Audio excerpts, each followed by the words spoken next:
Well, hello everybody. Morning. First of all, before I start, I want to thank JDRF for the opportunity to be up here speaking to you guys, and thank you guys for listening and being a part of this with me. I have a question for you guys to kind of kick off the morning, and this question is for adults and kids. I know we have some kids in here still. Diabetic, not diabetic, doesn't matter. My question is, raise your hand if there's an experience you can think of in which something related to diabetes, it got in the way of something that you were trying to do in your day. Go ahead and raise your hand. Keep your hands raised. Everyone just look around. Just take note first at how many people have their hands up. You can go ahead and put your hands down. So I would like to share with you guys that I have, my hand was also up. I've had experiences living with diabetes in which I felt like it got in the way of something I was going to do. However, I actually feel like it's because of those things that brought me here to where I am, being able to speak to you guys like this. And that is what is amazing. I like to divide my life up into 3 segments, at least so far. So the first one is life before diabetes, second is life around diabetes, and the last one, in which I feel like I've recently entered, is life with diabetes. So life before diabetes, it looks like me being under 13 years old and not having a care in the world. I'm sure several of you guys can relate to that one. It's just, you're young, you're running around, and I was very healthy, and I always have loved dancing. I started to take dance classes when I was really little. And then at 13, just like all of you guys can relate, the unimaginable happened.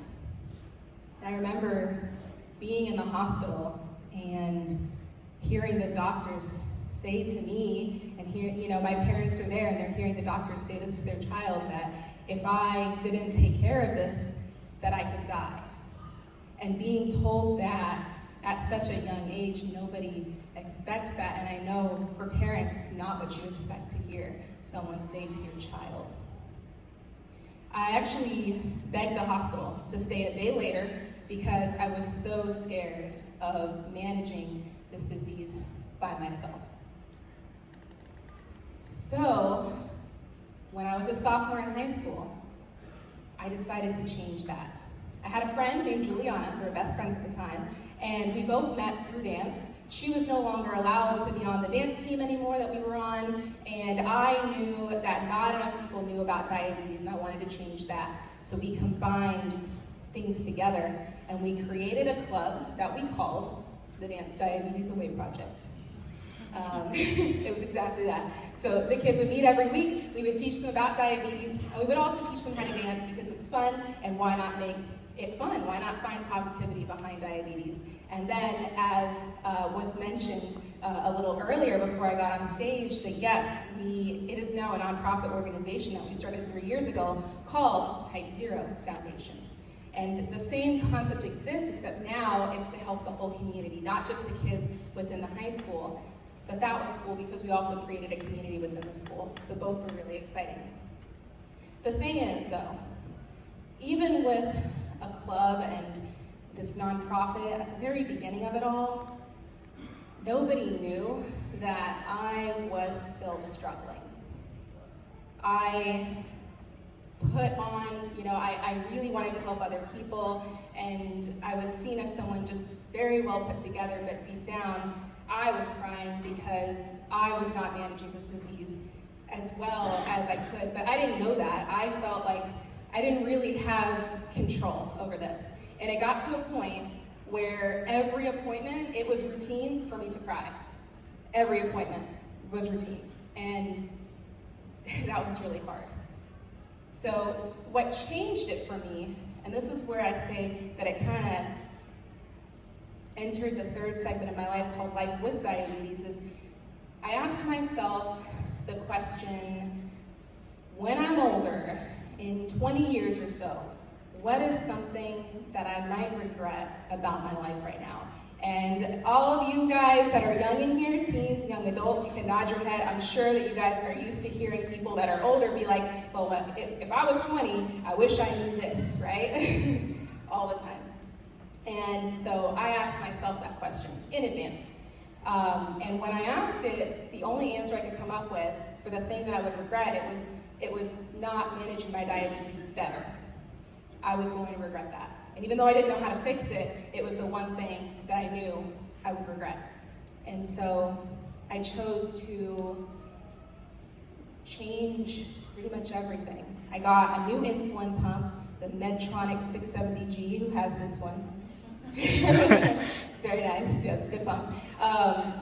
And as we know, that pump was, made possible in part by the research that JDRF does, which is amazing. And it changed my life, and part of that is my mental state. I changed my view on diabetes.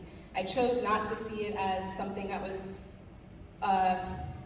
uncontrollable. I was going to surpass that. I was going to bypass that rule, and I was going to find a way to control it myself. I changed my mental state. I simply decided, and it became what changed my path, really.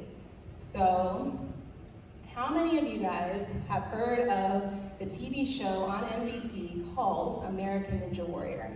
Just raise your hand. Oh, awesome, put your hands down. So, I really wanted to bring awareness to diabetes in a bigger way.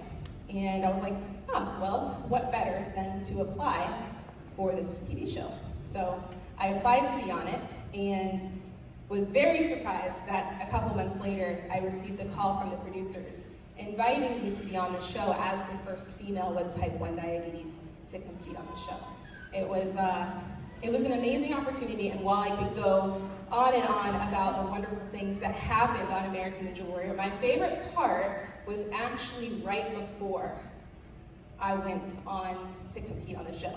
So I was there, and by the way, if you guys don't know, the show, when you're watching it at night, well, you don't realize that it's literally at night. We run the course at 4 in the morning. It's insane. So it's 3:30 in the morning. That's the time of my run. I'm there, I'm nervous, and the producers say, all right, Christina, we're gonna have you stand up on the platform, and before you start, we're just gonna have you wave to the crowd and show how excited you are, and then we'll count you down and you'll run the course. And I'm like, okay, got it. Not nervous at all. So I go on the platform, and it was that moment that was my favorite, because my nerves all of a sudden went away. I looked out, and I saw everybody cheering. We had lots of people from Diabetes Support Orlando, from Type 0, basically, that were there, which was really cool. And then, after waving to everybody, I said, you know what, I'm gonna point at my pump. I'm gonna point at my CGM. And in hearing everybody cheer and realizing that I was doing that on national television, it finally occurred to me what I was doing. And then it brought me back to when I was 13, when I was diagnosed, and I was scared to leave the hospital. And I was so afraid to live with this disease, and I was embarrassed. And here I was, 10 years later, standing on this platform, showing everybody that I had this. And instead of being embarrassed and scared, I was now proud. One of my favorite moments, by far.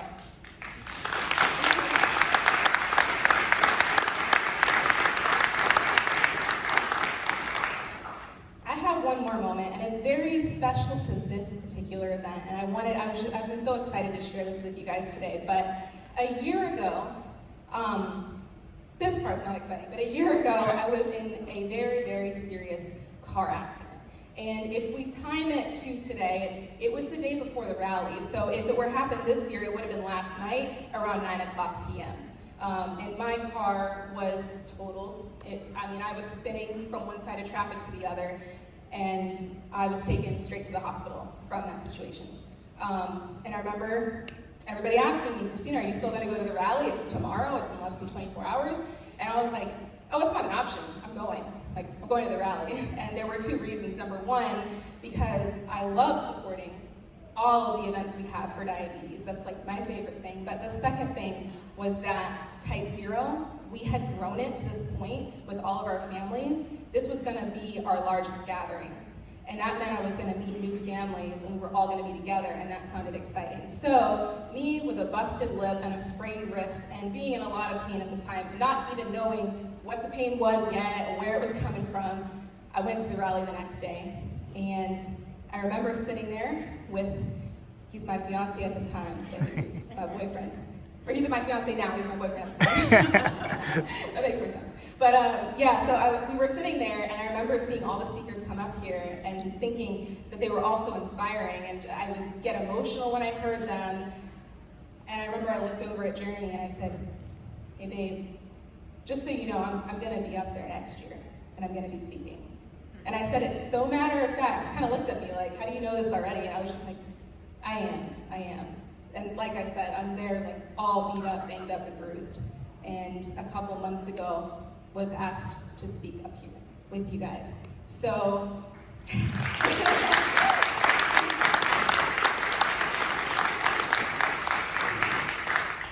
my favorite quote that has really driven me to continue to fight and push through everything is the quote, "It is the courage to continue that counts."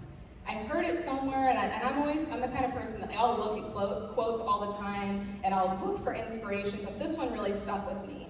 And I really feel like it's been what has driven me forward no matter what. And so, if you guys take anything from what I'm saying, I hope it is that quote, "It is the courage to continue that counts." It's very special, and I feel that we are all very strong and capable of doing amazing things with diabetes. And I know that we hear it all the time, you hear it from other people, you hear it, but I want you guys to know that it's true, especially coming from a place where, you know, the situation looked awful. It looked pretty bad. I could have not even made it from that accident, you know? So, I look forward to seeing all of you guys at future events for diabetes, and one of them would be the walk in March, of course.